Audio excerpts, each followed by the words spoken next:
கருப்பு பணத்தை ஒழிக்க பிரதமர் மோடி எடுத்துள்ள நடவடிக்கைக்கு நடிகர் விஜய் வரவேற்பு தெரிவித்துள்ளார். எனினும் பிரதமரின் இந்த நடவடிக்கையால் மக்கள் துன்பப்படுவது வேதனை அளிப்பதாகவும் அவர் தெரிவித்துள்ளார்.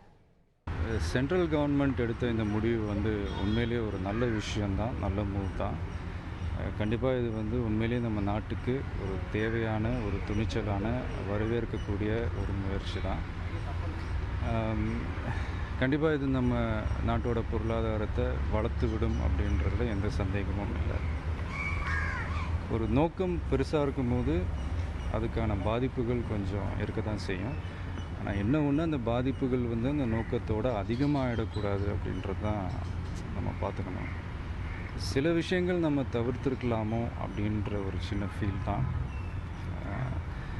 சும்மா ஜென்ரல் பப்ளிக் ஒரு பசிக்கு சாப்பிட முடியாமல், மருந்து மாத்திரை வாங்க முடியாமல், ஏடிஎம் கார்டுக்காக வெளியூர் போய் முக்கியமாக திரும்ப வீடு சேர முடியாமல், அன்னன்னைக்கு கிடைக்கிற 500-1000 வச்சுக்கிட்டு சின்ன சின்ன தொழில் பண்ணுற வியாபாரிங்க முதற்கொண்டு தியேட்டர்ஸ், மால்ஸ், மார்க்கெட்ஸ், இந்த மாதிரி தேவையில்லாமல் இவங்கெல்லாம் ஏதோ கொஞ்சம் பாதிக்கப்படுறாங்களோ அப்படின்ற ஒரு சின்ன ஃபீல் தான்.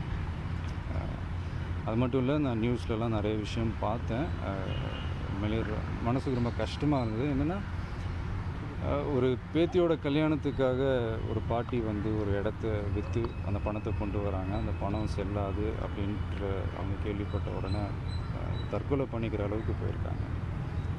ஒரு ஹாஸ்பிட்டலில் ஒரு நியூ பார்ன் பேபி, அந்த குழந்தைக்கு ஏதோ ஒரு பிரச்சனை, அது ட்ரீட் பண்ண முடியாமல் அந்த குழந்தை இறந்து போயிருக்கு. ஸோ இந்த மாதிரி சில விஷயங்கள் கொஞ்சம் அவாய்ட் பண்ணியிருக்கலாமோ அப்படின்றது தான்.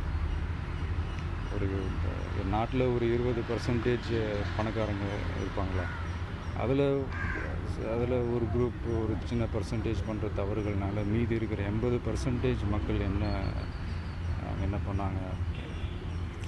நான் திரும்ப சொல்கிறேன், இது இது வரைக்கும் யாரும் பண்ணாத, யாரும் பண்ண யோசிக்காத ஒரு சிறப்பான பெரிய முயற்சி தான் அது. அதில் எந்த மாற்றமும் இல்லை, எந்த தவறும் இல்லை.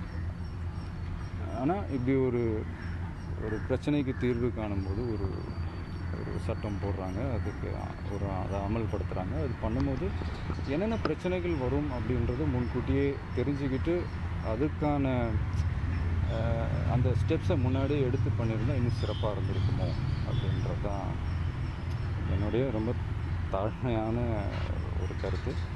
பட் இன்றைக்கி கொஞ்சம் செட்டில் டவுன் ஆகிருக்கு அப்படின்லாம் சொல்கிறாங்க. லாஸ்ட் 3-4 days இருந்த அந்த பேனிக் சுச்சுவேஷன் இல்லை. பட் இருந்தாலும் இந்த கிராமம் சைட்லாம் இன்னும் கொஞ்சம் அவங்களுக்கு இன்னும் அந்த கஷ்டங்கள் இருக்குது. அந்த சீனியர் சிட்டிசன்ஸுக்கு ஒரு சின்ன முக்கியத்துவம் கொடுத்து அவங்களுக்கு இருக்கிற அந்த கஷ்டங்களை சீக்கிரமாகவே அதை சென்ட்ரல் கவர்மெண்ட் சார்ட் அவுட் பண்ணாங்கன்னா